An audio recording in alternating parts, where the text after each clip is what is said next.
வணக்கம், நான் palace Connolly. வாழ்க்கையில நம்ம எல்லாருமே நிச்சயமற்ற தன்மையை எதிர்கொள்றோம். அது நிதி சிக்கல்கள், உறவினர் பிரச்சனை, சுகாதார பிரச்சனை அல்லது நமது எதிர்காலத்தை கண்டறிய முயற்சிக்கிறது எதுவா இருந்தாலும் ஒன்று நிச்சயம், தேவன் உங்களை பார்த்து கொண்டிருக்கிறார். அவர் உங்களை நேசிக்கிறார். நீங்க எதை எதிர்கொண்டாலுமே அவர்கிட்ட உங்களுக்கான பதில்கள் இருக்கு.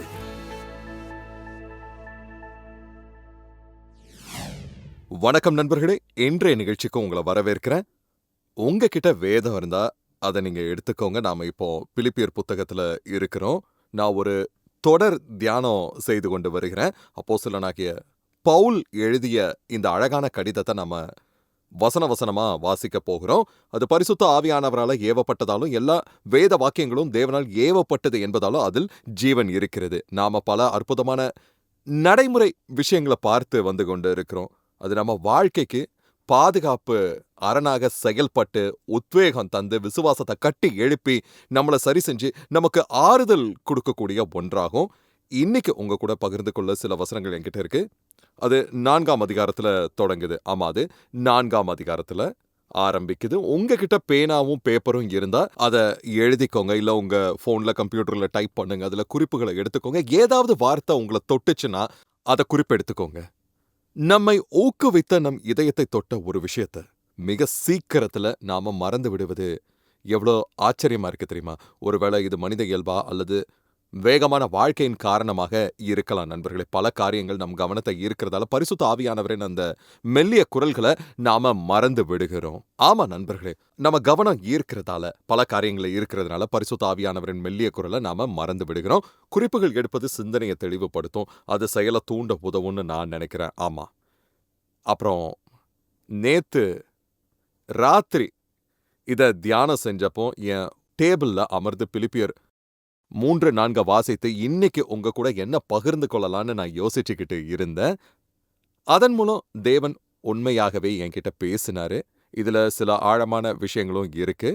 அது ஆதலால் அப்படிங்கிற வார்த்தையுடன் தொடங்குது. ஒருத்தர் ஒரு முறை ஞானமா அப்படி சொன்னார், வேதத்துல நீங்க எப்போதெல்லாம் ஆதலால்ங்கிற வார்த்தையை பார்க்குறீங்களோ அப்போதெல்லாம் அந்த ஆதலால் எதற்காக இருக்குங்கிறத கண்டறியணும். ஏன்னா அது முன்பு சொல்லப்பட்ட ஒன்றோட தொடர்புடையது. பிலிப்பியர் 4:1 ஆதலால் எனக்கு பிரியமான சகோதரரே, எனக்கு சந்தோஷமும் கிரீடமுமானவர்களே, கர்த்தருக்குள் நிலைத்திருங்கள் என்று சொல்லப்பட்டிருக்கு. நாம 3ஆம் அதிகாரத்திற்கு திருப்பி போனா தேவனுடைய உயிர்த்தெழுதலின் ஜீவனை முழுமையா அனுபவிக்கணுங்கிற தனது விருப்பத்தை பற்றி பவுல் பேசியிருக்காரு. தான் இன்னும் அந்த நிலையை அடையலன்னோ தனது சொந்த வாழ்க்கையில ஆவிக்குரிய வளர்ச்சிக்கு இன்னும் அதிக இடம் இருக்குதுன்னு அவரு தெளிவாகவும் சொன்னார். நண்பரே, நான் உங்களுக்கு சொல்றேன், அப்போஸ்தலனாகிய பவுல் அந்த நிலையை அடையலன்னா நீங்களும் அடையல. நம்மில் யாரும் இன்னும் அந்த நிலையை அடையவே இல்லை. அது நமது பூமிக்குரிய வாழ்க்கை முழுவதும் தொடர்ந்து கொண்டே இருக்கிறது. மேலும் தனது வாழ்க்கையில தேவனுடைய சித்தத்தை நிறைவேற்றுவதற்காக கடந்த காலத்தை மறந்து முன்னோக்கி செல்வதை பற்றி அவரு பேசினாரு. நாமும் அதையே செய்யணும் நண்பர்களே. ஆமா, பின்னால உள்ளதை மறந்துருங்க. நாம தேவனுக்கு நன்றி செலுத்தி கொண்டாடும் வெற்றிகளை கூட நீங்க மறந்துருங்க. நமது வாழ்க்கையை கடந்த கால வெற்றியில நங்கூரமிட வேண்டாம். அப்புறம் கடந்த கால தோல்வியெல்லாம் நங்கூரமிட்டு பின்னால உள்ளதை மறந்து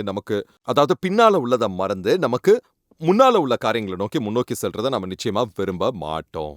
பவுல் அதை பற்றி பேசினாரு. மேலும் சிலர் நற்செய்தியை கெடுத்து விட்டார்கள்ங்கிற உண்மையை பற்றி அவர் எச்சரித்தாரு. அவங்க ஏற்படுத்த ஆபத்தை பற்றி அவர் பேசினார். அது அவருடைய தலைமுறையில உண்மையா இருந்துச்சு. அது நிச்சயமா நம்முடைய தலைமுறையிலையும் இருக்கு. பின்னர் விசுவாசிகளின் சரீர உயிர்த்தெழுதலின் வாக்குறுதியோட அவர் 3ஆம் அதிகாரத்தை முடிவு செய்தார். ஆமா, 3ஆம் அதிகாரத்தை அவரு முடிவு செய்தாரு. அது கிறிஸ்துவின் வருகையின் போது நடக்கும் ஒன்றாகும். நாம 4ஆம் அதிகாரத்திற்கு வருகிறோம். அங்க அவரு ஆதலால் பிரியமானவர்களை கர்த்தரில் நிலைத்திருங்கள், ஏனெனில் இயேசு சீக்கிரம் வருகிறார். நாம் அவரை சந்திக்க ஆயத்தமாக இருக்க வேண்டும். ஆகையால் நிலைத்திருங்கள், உறுதியாக நில்லுங்கள், ஏமாறாதீர்கள், தாமதிக்காதீர்கள், வழி தவறாதீர்கள். பிரியமானவர்களே, வாஞ்சிக்கிறவர்களே என்கிறார். பவுல் ஒரு தந்தையை போல அவர்கள் மீது அக்கறை கொண்டிருந்தார். நண்பர்களே, அவர்களை பார்க்க அவர் ஏங்கினாரு. அவர்களை தனது சந்தோஷம் என்று குறிப்பிட்டிருந்தாரு. அவர்கள் தேவ பக்தியுடன் முன்னேறுவதை கண்டு அவர் மகிழ்ச்சி அடைந்தார். அவர்கள் தனது கிரீடம் என்று அவர் கூறினார். அது உண்மையிலே ஒரு வெற்றியாளரின் கிரீடம் தான். உதாரணமா ஒலிம்பிக் போட்டிகளில் தனது பந்தயத்தை முடித்து வெற்றி பெற்ற ஒருவருக்கு கொடுக்கப்படும் ஒரு மலர் வளையம் ஆகும். அவர்களுக்கு அவர் செய்த ஊழியத்திற்காக இயேசுவால் பவுல் பலன் கொடுக்கப்படுவார் என்பதாகும். ஆக இந்த கடிதம் முழுவதும் கவனிங்க, பல முறை பவுல் அவர்களை ஒற்றுமையா நடக்கவும் சண்டைகளை விட்டுவிடவும் அறிவுறுத்தி இருக்கிறாரு. ஆனா அவர் எப்பவும் பொதுவாகத்தான் பேசவும் செஞ்சிருக்காரு. ஆமா, கவனிங்க, இந்த கடிதம் முழுவதும் பலமுறை பவுல் அவர்களை ஒற்றுமையா நடக்கவும் சண்டைகளை விட்டுவிடவும் அறிவுறுத்தி இருக்கிறாரு. ஆனா என்ன நடந்துச்சுன்னா, அவர் எப்போதுமே பொதுவாகத்தான் பேசி இருக்கிறார் அதை பத்தி. இப்போ அவர் இந்த விஷயத்த மறுபடியும் வலியுறுத்துறாரு. அது நமக்கு மிகவும் முக்கியமானதா இருக்கு. நண்பரே, சண்டை, கசப்பு, பகைமை உங்க வாழ்க்கைக்குள்ள நுழைஞ்சதுன்னா அது உங்க விசுவாசத்தை முடக்கி விடும் நண்பர்களே. அது உறவுகளை அழிச்சிரும். அது தேவனுடனான உங்க உறவை தடுக்குது. அது உங்க முன்னேற்றத்தை தடுக்குது. அது உங்க வீட்டின் முன்வாசலில் பிசாசே வருக என்ற அறிவிப்பு பலகைய தொங்க விடுது நண்பர்களே. யாக்கோபுல இப்படி சொல்லப்பட்டிருக்கு, வைராக்கியமும் விரோதமும் எங்கே உண்டோ அங்கே கலகமும் சகல துர்ச்செயல்களும் உண்டு. இது நாம் விரும்பாத மோசமான காரியங்களுக்கு வழிவகுக்குது. எனவே விரோதத்தை ஒரு விஷப்பாம்பை போல எதிர்க்கணும். அதை நம் வீடுகளிலோ சபைகளிலோ நம் இருதயங்களிலோ நுழைய விடக்கூடாது. ஆமா நண்பர்களை, நுழைய விடக்கூடாது. பவுல் இந்த நிருபம் முழுவதும் இதை பற்றி பல முறை குறிப்பிட்டு இருந்தாலும் எப்போதும் பொதுவாகவே பேசியிருக்கிறார். ஆமா, எப்பவும் பொதுவா பேசியிருக்காரு. பிலிப்பியர் 1:15 சிலர் பொறாமையினாலும் விரோதத்தினாலும் கிறிஸ்துவை பிரசங்கிக்கிறார்கள்னாரு. இங்க சிலர் என்று பொதுவாக சொல்லியிருக்கிறாரு. பின்னர் பிலிப்பியர் 1:27 நீங்கள் ஒரே ஆவியிலே உறுதியாய் நெல்லுங்கள்னு முழு சபைக்கும் எழுதியிருக்காரு. அடுத்து பிலிப்பியர் 2:2-3 அவர் சொல்லியிருக்காரு, நீங்கள் ஏக சிந்தையும் ஏக அன்பும் உள்ளவர்களாய் இருந்து ஒன்றையும் வாதினாலாவது வீண் பெருமையினாலாவது செய்யாதீர்கள்ங்கிறாரு. இது கிங் ஜேம்ஸ் மொழிபெயர்ப்புல இப்படி எழுதப்பட்டிருக்கு. இது முழு சபைக்கு எழுதப்பட்ட பொதுவான அறிவுரை தான். பிலிப்பியர் 2:16 எல்லாவற்றையும் முறுமுறுப்பில்லாமலும் தர்க்கிப்பில்லாமலும் செய்யுங்கள்னு சொல்லியிருக்காரு. இதுவும் முழு சபைக்கும் எழுதப்பட்டது. இப்ப இந்த நிருபம் முழு சபைக்கும் வாசிக்கப்படுவதாக கற்பனை செஞ்சு பாருங்களேன். எல்லாரும் அதை கேட்டுக்கொண்டு இருக்கிறார்கள். ஆமா, இதை பற்றி நாம உண்மையிலே சிந்திக்கணும். ஆமா, இது அனைவருக்கும் பொருந்தும்னு நினைக்கிறாங்க. அவர்கள் வாசித்துக் கொண்டு இருக்கும் போதே திடீரென்று பவுல் பொதுவான விஷயங்களிலிருந்து விலகி போய் சண்டை போட்டுக் கொண்டிருந்த சிலரின் பெயர்களை குறிப்பிட்டு சொல்கிறார் நண்பர்களே. அவர் அதைத்தான் செய்கிறாரு. ஆமா, அவர் அதைத்தான் அங்க செய்கிறாரு. சரி, அடுத்த வசனம் அதை நம்ம பார்க்கலாம். அது என்னன்னா பிலிப்பியர் 4:2 நீங்க பாருங்க. அவர் என்ன சொல்லியிருக்காருன்னா, கர்த்தருக்குள் ஒரே சிந்தையாய் இருக்க எயோதியாளுக்கும் சிந்திகேயாளுக்கும் புத்தி சொல்லுகிறேன். 3ஆம் வசனத்துல அவர் சொல்லியிருக்காரு. அது என்னன்னா, என் உத்தம கூட்டாளியே உன்னையும் வேண்டிக் கொள்கிறேன் அப்படின்னு சொல்றாரு. என் உத்தம கூட்டாளியே உன்னையும் வேண்டிக் கொள்கிறேன். எனக்கு பழைய கிங் ஜேம்ஸ் மொழிபெயர்ப்பு பிடிக்கும். அதுல உண்மையான தோழனேன்னு குறிப்பிடப்பட்டிருக்கு. அதை பத்தி நான் கொஞ்சம் நேரத்துல பேசுறேன். அவர்கள் கிளெமெந்தோடும் மற்ற என் உடன் வேலை ஆட்களோடும் கூட சுவிசேஷ விஷயத்தில் என்னோடு கூட மிகவும் பிரயாசப்பட்டார்கள். அவர்களுடைய நாமங்கள் ஜீவ புஸ்தகத்தில் உள்ளது. இங்க பவுல், நான் எயோதியாளுக்கும் சிந்திகேயாளுக்கும் புத்தி சொல்லுகிறேன். அவர்கள் கர்த்தருக்குள் ஒரே சிந்தையுள்ளவர்களாய் இருக்கட்டும்னு சொல்லுறாரு. சபையில இருந்த இந்த இரு பெண்களுக்கும் இடையில நல்லுறவு என்பது இல்லாம இருந்துச்சு. அவர்கள் ஒரே சிந்தனையுடன் செயல்படல. அவங்க கிட்ட ஒற்றுமை இல்லை. பின்னர் அவர் உத்தம கூட்டாளியே என் சகோதரனே என்று குறிப்பிடுகிறார். சந்தேகத்திற்கு இடமின்றி அவர் அங்குள்ள சபையின் போதகரைத்தான் இப்படி கூப்பிடுறாரு. ஆமா, உத்தம தோழன் என்ற சொல் கிரேக்க மொழியில இரட்டை நுகத்தடியில் இணைந்து இழுப்பவர் என்பது ஆகும். 2 காளைகளின் கழுத்துல ஒரு நுகத்தடி பூட்டப்பட்டிருக்கும். அதில் இணைந்து சிறப்பாக செயல்படுபவர் தான் நுகத்தடி தோழன். அவர் மற்ற காளை செல்லும் திசைக்கு மாறாக செல்லவோ அல்லது தொந்தரவை ஏற்படுத்தவோ மாட்டார். ஒற்றுமையுடன் நடந்த பலன்களை உருவாக்க தெரிந்தவர். காளைகள் அப்படிதான் செயல்படுது. அது ஒன்றா பூட்டப்பட்டு வயல உழுகிறது. ஆனா பூட்டப்பட்டு இருக்கும் மற்றொரு காலை நல்ல நுகத்தடி தோழனாக அல்லது நல்ல கூட்டாளியாக இல்லைனா, அதாவது தொந்தரவு கொடுத்து மற்றொன்று செல்லும் திசைக்கு எதிராக இழுத்தா வேலை சரியா செய்து முடிக்க முடியாது. இது சபைக்கும் பொருந்தும். ஆமா, சச்சரவுகள் இருக்கும்போது பெரிய முன்னேற்றம் ஏற்படாது. ஆனா மக்கள் இணக்கத்துடன் இணைந்து செயல்படும் போது கலப்பை நிலத்தை பிளந்து செல்லும். சுவிசேஷம் என்ற விதைகளை விதைக்க முடியும். நாம அறுவடையை பார்க்க முடியும். ஆமா, மக்கள் இணக்கத்துடன் இணைந்து செயல்படும் போது கலப்பை அது நிலத்தை பிளந்து செல்லும். கண்டிப்பா சுவிசேஷங்கிற விதைகளை நம்மளால விதைக்க முடியும் நண்பர்களே. நாமும் நல்ல அறுவடையை கண்டிப்பா பார்க்க முடியும். ஆமா நண்பர்களே, எயோதியாளும் சிந்திகேயாளும் சிறப்பாக செயல்படல. அவர்கள் வெவ்வேறு திசைகளில் இழுத்து கொண்டு இருந்தாங்க. ஒற்றுமையுடன் செயல்படுவதை தவிர அவங்களுக்கு வேறு யாரு உதவ முடியும்? எனவேதான் அவர் என் உத்தம கூட்டாளியே என்று அழைத்தார். நான் அவர் சபையின் போதகரிடம் பேசுகிறார் என்றும் அவர்களுக்கு உதவுங்கள் என்று சொல்லுகிறார் என்றும் நம்புறேன். உண்மையிலே கிரேக்க மொழியிலே இது ஒரு கூட்டுச் சொல்லாக இருக்குது. அந்த சொல்லின் முதல் பகுதி ஒன்றை முழுமையாக்குது அல்லது ஒன்றிணைப்பது என்று பொருளாகும். இரண்டாவது பகுதி பிடிப்பது, கைப்பற்றுவது அல்லது உறுதியாக பற்றிக்கொள்வது என்று பொருள்படுது. எனவே அவர்களை அணுகி சண்டையிடுவதை தடுத்து அவர்களை மீண்டும் ஒன்றிணையச் செய்யுங்கள் என்று அவர் சொல்லுகிறார். அப்படி இருந்தும் பவுல் இத அன்பாகத்தான் சொல்றாரு நண்பர்களே. கிளமெண்ட் மற்றும் மற்ற உடன் வேலையாட்கள் இணைந்து ஊழியம் செய்ததால அவர்களின் பெயர்கள் ஜீவ புஸ்தகத்துல எழுதப்பட்டிருக்குன்னு சொல்றாரு. அதாவது இவர்களும் மற்ற விசுவாசிகளை போன்றவர்கள் தான். எனவே சபையில இந்த இரு பெண்களும் குறிப்பிட்ட பதவியில இருந்திருக்கணும். சபையில அவங்க பிரபலமானவர்களாக இருந்தாங்க. எந்த அளவுக்குன்னா அவர்களின் செயல்பாடுகள் அப்போஸ்தலனாகிய பவுலின் காதுகளுக்கு மட்டும் எட்டும் அளவுக்கு சபையில உள்ளவர்களுக்கு அவங்கள தெரியுங்கிறதோட அவர்கள் கர்த்தருக்காக உழைத்தவர்கள் என்பதும் தெரிந்திருந்தது. எனவே அவர்கள் சபையில ஏதோ ஒரு தலைமை பொறுப்புல இருந்தாங்க. அவர்கள் என்னுடன் இணைந்து உழைத்தவர்கள் என்று பவுல் சொல்லுகிறார். ஆமா, அதாவது அவர்கள் என்னுடன் இணைந்து உழைத்தவர்கள் என்று பவுல் சொல்லுகிறார். அதாவது அவர்களை திருத்தும் அதே வேளையில பவுல் அவர்களை பாராட்டவும் முன்பு அவர்கள் எப்படிப்பட்டவர்களாக இருந்தார்கள் என்பதை அவர்களுக்கு நினைவூட்டவும் செய்கிறார். இது எனக்கு ரொம்பவே பிடிச்சிருக்கு நண்பர்களே. அவர் அவர்களை கடுமையா சாடவில்லை, மாறா அவர்களை பாராட்டவும் செய்தார். இயேசு மருத்துவரிலிருந்து உயிர் தெழுந்ததுக்கு அப்புறம் பேதுருவும் மற்ற சீஷர்களும் மனச்சோர்வடைந்திருந்த சூழலை நான் நினைச்சு பார்க்குறேன். அப்போ பேதுரு நான் மீன் பிடிக்க போகிறேன்னு சொல்றாரு. கிரேக்க மொழியில நான் மீன் பிடிக்க போகிறேன், தொடர்ந்து மீன் பிடிக்க போகிறேன் என்பதாகவும் அது ஒரு தொடர் வினை வடிவத்தில் அமைந்திருந்தது. அடிப்படையில் அவர் ஊழியத்தை கைவிட்டுட்டு மீண்டும் மீன் பிடிக்கும் தொழிலுக்கு திரும்ப போறாரு. அதுக்கு மற்ற சீஷர்களும் நாங்களும் உன்னுடன் வருகிறோம்ங்கிறாங்க. சுருக்கமா சொன்னா பேதுரு ஊழியத்தை கைவிட்டுட்டாரு. இது இயேசுவின் உயிர்த்தெழுதலுக்கு பிந்தைய நிகழ்வு. அவர்கள் இரவு முழுவதும் மீன் பிடிக்கிறாங்க, ஆனா ஒன்றும் கிடைக்கல. இயேசு கரையில் நின்று பிள்ளைகளே ஏதாவது அகப்பட்டதா என்று கேட்கிறார். அவர்கள் இல்லை என்கிறார்கள். படகின் அந்த பக்கத்துல வலையை வீசுகள் என்று சொல்லுகிறார். அவர்கள் அப்படியே செய்கிறார்கள். அவங்களுக்கு 153 பெரிய மீன்கள் கிடைக்கிறது. அவர்களில் ஒருவர் பேதுருவிடம் அது ஆண்டவர் என்று சொல்கிறார். உடனே பேதுரு தண்ணீரில் குதித்து நீந்தி கரைக்கு செல்கிறார். இயேசு ஏற்கனவே அங்கு நெருப்பை மூட்டி இருந்தார். அவர்கள் 153 மீன்கள் கொண்ட வலையை கரைக்கு இழுத்து வருகிறார்கள். இயேசு அவர்களை அமர வைத்து அப்பத்தையும் மீன்களையும் பரிமாறுகிறார். இது அற்புதமான விஷயம். நான் சொல்ல வந்த விஷயத்தை விட்டு நான் இப்ப விலக விரும்பல, அதை தொடர்ந்து சொல்றேன். இங்க உயிர்த்தெழுந்த தேவகுமாரன் இருக்கிறாரு. அவர் மரணம், நரகம் மற்றும் கல்லறையை வென்றவர். ஆமா நண்பர்களே. ஆனாலும் அவர் சீஷர்களுக்கு பணிவிடை செய்கிறார். நெருப்பை மூட்டியது யாரு? இயேசுதான். தணலில் ஊதி நெருப்பை எரிய செய்தது யாரு? பிரபஞ்சத்தின் உயிர்த்தெழுந்த ராஜாவான அவர்தான். அவர் முழங்காலிட்டு அமர்ந்து நெருப்பு தணலில் ஊதவும் செய்து பின்னர் மீனை சமைத்து அவர்களுக்கு பரிமாறுகிறார். பிறகு அவரு பேதுருவிடம், பேதுருவே நீ என்னை நேசிக்கிறாயா என்று கேட்கிறார். அதற்கு ஆண்டவரே நான் உம்மை நேசிக்கிறேன் என்பது உமக்கே தெரியும் என்று பேதுரு சொல்கிறார்.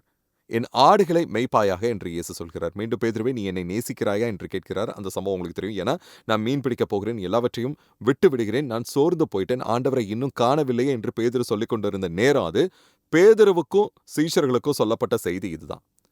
அவர்களை கலிலேயாவுக்கு திரும்பி போகச் சொல்லுங்கள், நான் அவர்களுக்கு முன்பாக அங்கே போவேன். எனவே ஆண்டவர் ஏற்கனவே அங்க அவங்களுக்காக காத்திருந்தாரு. ஆனா அவர் தன்னை அவர்களுக்கு வெளிப்படுத்திக் கொள்ளல. அங்க சென்றும் இயேசுவை காணாததால் ஏற்பட்ட சோர்வுல பேதுரு முயற்சியை கைவிடுறாரு. ஆனா நான் சொல்ல வந்த முக்கியமான விஷயம் இதுதான். இயேசு பேதுருவின் போக்கை சாடி அவரை திருத்தப் போகிறார். அது பேதுருவை சங்கடத்திற்கு உள்ளாக்கலாம். ஆனா அவருக்கு அது அவசியமான ஒன்று. இயேசு அதை செய்வதற்கு முன் அவர்கள் நனைந்திருப்பதையும், குளிரில் இருப்பதையும், பசியுடன் இருப்பதையும், மனச்சோர்வடைந்திருப்பதையும் அவர் உணர்கிறார். எனவே அவர் அவங்களுக்காக நெருப்பை மூட்டி உணவை ஆயத்தப்படுத்தி அவர்களை கதகதப்பாக்கிய பிறகு அவர்களை சரி செய்கிறார். நீங்க ஒருத்தரை சரி செய்ய அல்லது திருத்த வேண்டிய தேவை உங்களுக்கு இருந்தால் முதல்ல அவங்களுக்கு ஒரு சாண்ட்விச் அல்லது ஒரு நல்ல காஃபியை செஞ்சு கொடுத்து அதுக்கு பிறகு அவங்களுக்கு அறிவுரை சொல்லுங்க. இங்க அப்போஸ்தலனாகிய பவுல் அந்த பெண்களை சரி செய்யறாரு. இது முழு சபையின் முன்பாக வாசிக்கப்படுது. அந்த இரு பெண்களுக்கு இடையே ஒரே மனநிலை இல்ல. அவங்க எதிர் திசையில செயல்படுறாங்க. அவங்க சண்டையை அனுமதிக்கிறாங்க. எனவே பவுல் அவங்களை திருத்த முற்படுறாரு. ஆனா அவர் மற்றவர்களுடன் இணைந்த நற்செய்தி பணியில் என்னோடு பாடுபட்டவர்கள் இவர்கள்னு சொல்றாரு. சரியா? அதாவது அவர்களை திருத்தும் அதே வேளையில அவர்களின் கடந்த கால ஊழியத்திற்காக அவங்கள பாராட்டவும் செய்யறாரு. நண்பரே, இதுல ஒரு முக்கியமான பாடம் இருக்கு. பெற்றோர்களே இதை கவனிங்க. சில சமயங்கள்ல உங்க பிள்ளைகளை திருத்தும் போது நீங்க அவர்கள் மீது கடுமையா சாடுறீங்க. ஆனா அவர்கள் செய்ய நல்ல காரியங்களே அவங்களுக்கு நினைவூட்டணும். நீங்க ஒரு மேல் அதிகாரியாக இருந்தா இந்த கொள்கையை நினைவில் கொள்ளுங்க. சுட்டிக்காட்டக்கூடிய நல்ல விஷயங்கள் ஏதேனும் இருந்தா சரி செய்யும் போது அதையும் குறிப்பிடணும். அவர் அவர்கள முழு சபையின் முன்பாகவும் திருத்துறாரு. இது மிகவும் சிந்திக்கக்கூடிய ஒரு விஷயமாக இருக்கு நண்பர்களே. யெயோதியாள், சிந்திக்கையாள பற்றி நமக்கு தெரிந்த குறைந்தபட்ச தகவல், அவர்கள் சண்டை போட்டார்கள் என்பதுதான் முக்கியமான விஷயமா இருக்கு. ஒருவேளை உங்க வாழ்க்கைய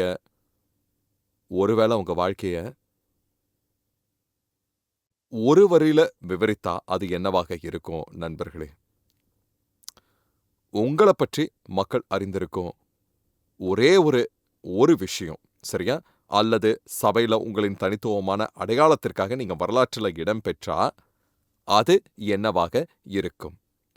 பிரசங்கங்கள பற்றி குறை சொல்வதா? போதகர் எப்போதும் நீண்ட நேரம் பேசுறாருன்னு சொல்வதா? சிறுவர் சபையில நீங்க பணியாற்றிய இடத்துல பிரச்சனைய உருவாக்கியதா? அல்லது எப்போதும் சபைக்கு தாமதமாக வருவதா? அந்த ஒரு விஷயம் எது நண்பர்களே?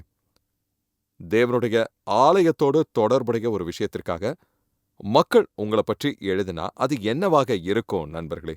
நீங்க தாராள குணம் கொண்டவர் என்பதாலோ, அல்லது தேவனுடைய வீட்டிற்குள் ஒற்றுமை உணர்வை கொண்டு வந்தவர் என்பதாலோ, அல்லது கனிவானவர் என்பதாலோ, அல்லது எப்போதும் மற்றவர்களோட இணக்கமாக பழகியவர் என்பதாலோ நீங்கள் அறியப்படுவது ஒரு நல்ல விஷயமாக இருக்கும். அல்லது ஜெபம் செய்வதிலும் தேவனை நம்புவதிலும் நீங்க விரைவாக செயல்படுபவர் என்பதாலோ, அல்லது தவறு செய்து உடனடியாக மனம் வருந்துபவர், அல்லது மற்றவர்கள் உங்களுக்கு தவறு செய்தபோது அவர்களை உடனடியாக மன்னிப்பவர் என்பதாலோ நீங்கள் அறியப்படலாம். எதற்காக நீங்கள் அறியப்படுகிறீர்கள்? ஆமா, எதற்காக?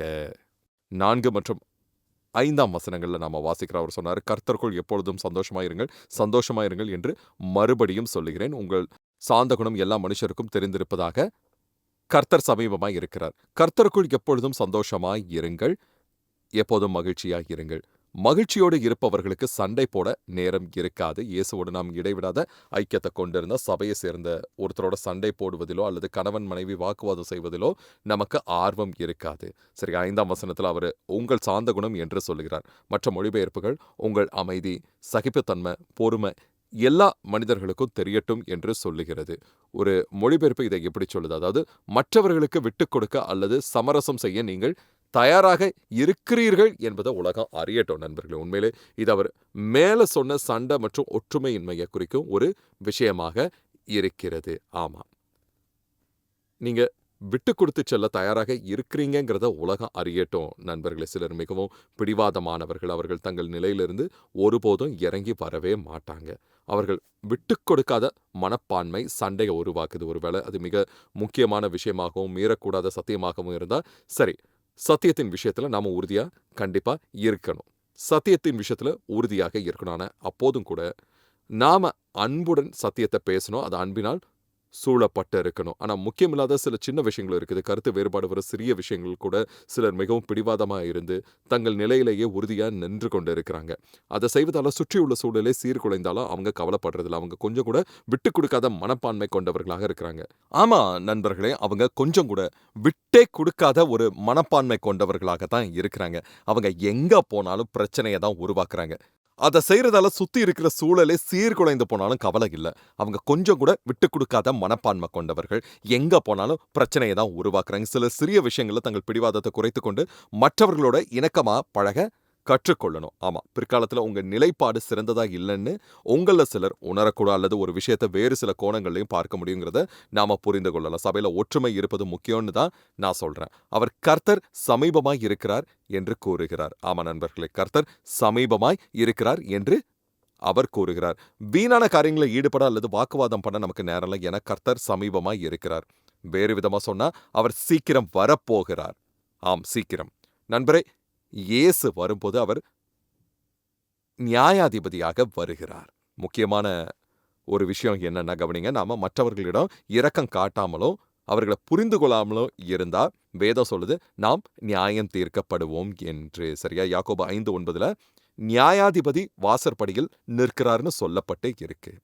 சிலர் அவர் 2000 ஆண்டுகள் ஆகிவிட்டது, அவர் மீண்டு வருவதை பற்றி எனக்கு கவலை இல்லைன்னு சொல்வது எனக்கு நல்லாவே தெரியும். ஆனா அப்படி அல்ல. அவர் இரவில் திருடனைப் போல திரும்பி வருவார்.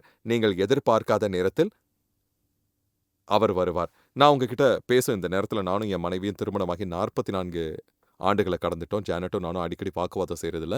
எப்போதாவது அப்படி நடந்தாலும் கூட, நாங்க இருவரும் அதாவது உடனடியா மனம் திரும்பி, அன்பில் இருவரும் சமரசம் செஞ்சுப்போம். ஆனா, என் மனைவி அவ பேசியதுல உறுதியாக இருப்பா. நானும் அப்படித்தான். நாங்க விஷயங்கள பேசி தீர்க்கவும், ஒற்றுமையுடன் நடக்கவும் கூட கற்றுக்கொண்டோம் நண்பர்களே. அதுல நாளுக்கு நாள் சிறந்து தான் வருகிறோம்னு நான் கண்டிப்பா சொல்லுவேன். உண்மைய சொல்லப்போனா தேவனுக்கு உகந்த இப்படிப்பட்ட அற்புதமான பெண்ண மனைவியாக பெற்ற நான் ரொம்பவும் பாக்கியசாலி தான். ஆமா, இப்படிப்பட்ட ஒரு பெண்மணி என் வாழ்க்கை துணையா வந்ததுக்கு நான் ரொம்ப பாக்கியசாலின்னு கண்டிப்பா சொல்லுவேன். ஆனா எனக்கு ஒண்ணு ஞாபகம் இருக்கு. சுமார் 38 ஆண்டுகளுக்கு முன்னாடி நடந்த சம்பவம் அது. நாங்க ஒரு மால்ல இருந்தோம். ஆமா, அந்த சமயம் ஒரு மால்ல இருந்தோம். உண்மைய சொல்லப்போனா, அது என்ன விஷயம்னு கூட எனக்கு ஞாபகம் இல்ல. ஆனா ஏதோ ஒரு விஷயத்துக்காக எங்களுக்குள்ள வாக்குவாதம் வந்துச்சு. அது பெரிய வாக்குவாதம் இல்லன்னாலும், நாங்க 2 பேரும் பிடிவாதமா இருந்தா அந்த மால்லயே ஒருத்தருக்கு ஒருத்தர் வாக்குவாதம் செஞ்சோம். மக்கள் அங்க நடமாடிக்கிட்டு இருந்தாங்க. அந்த வாக்குவாதம் எத பற்றின்னு கூட எனக்கு தெரியல நண்பர்களே. ஜானட்டும் நானும் அப்படி வாக்குவாதம் செய்து கொண்டிருந்தபோது சில வாலிபர்கள் எங்ககிட்ட வந்து, "பாஸ்டர் பேய்லஸ், பாஸ்டர் ஜானட், ஹாய்" அப்படின்னாங்க.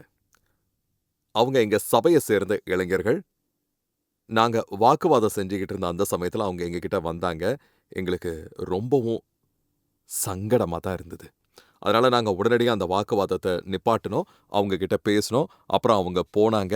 அதுக்கப்புறம் நாங்க ஒருத்தர ஒருத்தர் பார்த்துக்கிட்டு, ஐயோ! இது ரொம்ப அவமானமாயிடுச்சு அப்படின்னு நெனச்சோம். திருச்சபையில உள்ள இளைஞர்கள் உங்கள எப்படி பார்க்கக்கூடாதுன்னு நீங்க நெனைப்பீங்களோ, அப்படிப்பட்ட ஒரு சூழல்ல உங்க மனைவி கிட்ட குரல உயர்த்தி பேசும் சூழல நீங்க நிச்சயமா விரும்ப மாட்டீங்க. அதாவது இயேசு மீண்டும் வரும்போது கவனிங்க, என் இதயத்துல கசப்புணர்வ அவர் பார்க்கணும்னு நான் ஒருபோதும் விரும்பல. இப்ப சிலர்ட்ட பேசிக்கிட்டு இருக்கேன்னு எனக்கு நல்லாவே தெரியும். ஆமா, உங்களுக்கு அநீதி இழைக்கப்பட்டிருக்கலாம். உங்க நிலைப்பாடு தவறானதுன்னு நான் ஒண்ணும் சொல்லல. ஆனா, கசப்புணர்வ உங்க வாழ்க்கையில அனுமதிக்காதீங்க. இன்னும் மன்னிக்கல. புரியுதா? அதாவது நண்பரே, இயேசு திரும்ப வரும்போது, உங்கள அப்படிப்பட்ட நிலையில பார்க்க அவரு விரும்பவே மாட்டாரு. கர்த்தர் மிக அருகில இருக்கிறாரு. சரியா? ஆக நீங்க மனம் திரும்புங்க. சீக்கிரமா மன்னியுங்க. இதயம் மென்மையா வச்சுக்கோங்க. சில சமயங்கள்ல நாம் அந்த நபர மன்னித்து விட்டால், அவர்கள விடுக்கிறேன் என்று நாம நினைக்கிறோம். உண்மைதான், மன்னிக்கும்போது நீங்க அவங்கள விடுவிக்கிறீங்க. ஆனா அந்த மன்னிப்பின் மூலம் நீங்க தான் விடுவிக்கப்படுறீங்கங்கிறத நீங்க உணரணும். உண்மையிலே கட்டுக்குள் இருப்பது நீங்க தான். அவர்கள் மீது மன்னிக்காத மனப்பான்மைய வைத்திருப்பதன் மூலம் நீங்க அவங்கள பாதிக்கிறதும் கிடையாது நண்பர்களே. அதனால எந்த பயனுமே கிடையாது. அது எந்த நன்மையையும் தர்றதில்ல. ஆமா, எந்த நன்மையையும் தர்றதில்ல. ஆமா நண்பர்களே. பிலிப்பிய சபைக்கு எழுதிய கடிதத்துல பவுல் அங்க இருந்தவங்க கிட்ட கருத்து வேறுபாடுகள் குறித்தும், ஒற்றுமையுள்ள வாழ்வின் அவசியம் குறித்தும் பேசுறாரு. அந்த இரு பெண்களுக்கும் உதவுமாறு அவரு சபையின் போதகரை ஊக்குவிக்கிறாரு. போதகரே, ஒற்றுமையுடன் வாழ்வது எப்படி என்று உங்களுக்கு தெரியும். எனவே அவர்களுக்கு உதவி செய்யுங்கள். கர்த்தர் சமீபத்தில் இருக்கிறார். மேலும் முழு சபையையும் நோக்கி, நீங்கள் மற்றவர்களுடன் விட்டுக் கொடுத்து இணக்கமாக செயல்படுபவர்கள் என்பதை உலக அறியட்டுங்கிறாரு. ஸ்பானிஷ் மொழியில அ muy சிம்பாட்டிகோன்னு சொல்லுவாங்க. அதாவது மற்றவர்களுடன் எளிதாக பழகக்கூடியவர்னு பொருள். ஆனா அப்படி இல்லாதவங்களும் இருக்கிறாங்க. அவங்கள ஆன்டிபாட்டிகோன்னு சொல்லுவாங்க. அவர்களுடன் பழகுவது கடினம். நீங்க அப்படிப்பட்டவராக இருக்க மாட்டீங்கன்னு நான் நம்புறேன் நண்பர்களே. நீங்க எளிதாக பழகக்கூடியவராகவும், உங்ககிட்ட கிருபையின் தன்மை வெளிப்படுவதாகவும், மக்கள் உங்களோடு இருக்க விரும்புபவர்களாகவும் இருக்கணும்னு நான் விரும்புறேன். மேலும் நீங்கள் செல்லும் சபையிலும் அதே நல்ல மனப்பான்மைய நாம கொண்டு வரணும். சரி, நாம இந்த வசனங்களை இன்னும் ஆழமா பார்க்க போறோம். இது மிகவும் அர்த்தம் உள்ளது. அடுத்து 6ஆம் வசனத்துல எதை குறித்தும் கவலைப்பட வேண்டாம் என்று அவர் கூறுகிறார். அதாவது எதை பற்றியும் கவலைப்படாம இருங்க நண்பர்களே. எதிர்காலம், உங்க உடல் நலம், வாகன கடன், உங்க பிள்ளைகள், வேலையிடத்தில் நடக்கிற விஷயங்களா இருக்கட்டும், கடைசி கால நிகழ்வுகள், தற்போதைய அமெரிக்க அதிபர், நேட்டோ விவகாரங்கள், அதாவது நாட்டுல நடக்கிற விஷயங்கள், உங்க பக்கத்து வீட்டார் சொன்னது அல்லது உங்க ஓய்வு காலம் குறித்த விஷயங்கள் என எதை பற்றியும் நீங்க கவலைப்படாம இருங்கன்னு தான் நான் சொல்றேன். எதை பற்றியும் கவலைப்படாம இருங்க நண்பர்களே. சரியா? நீங்க ஒன்றுக்கும் கவலைப்படாமல் எல்லாவற்றையும் குறித்து, அதாவது ஒவ்வொரு சூழலையும், ஒவ்வொரு நிலையிலையும், ஒவ்வொரு காலகட்டத்திலும், எல்லாவற்றிலும் உங்க விண்ணப்பங்கள ஸ்தோத்திரத்தோட கூடிய ஜெபத்தினாலும் வேண்டுதலினாலும் தேவனுக்கு தெரியப்படுத்துங்கள். ஆக கவலைப்படவே வேண்டாம்.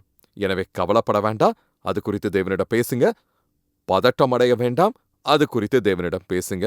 அதோட அவர் ஒரு வாக்குறுதியையும் கொடுக்கிறாரு.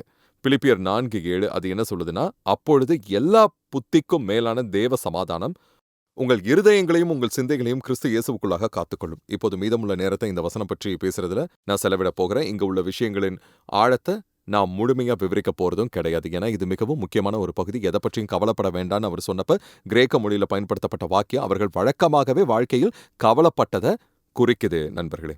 பவுல் அவங்களுக்கு எழுதும்போது கவலைப்படுவதை விட்டுவிடுங்கள்னு குறிப்பிடுகிறார். ஆமா, அவங்களுக்கு எழுதும்போது கவலைப்படுவதை விட்டுவிடுங்கள் என்று எழுதுகிறார். நம்மள சிலருக்கு கவலைப்படுவது இயல்பாக நிகழும் ஒரு விஷயம் ஆயிடுச்சு.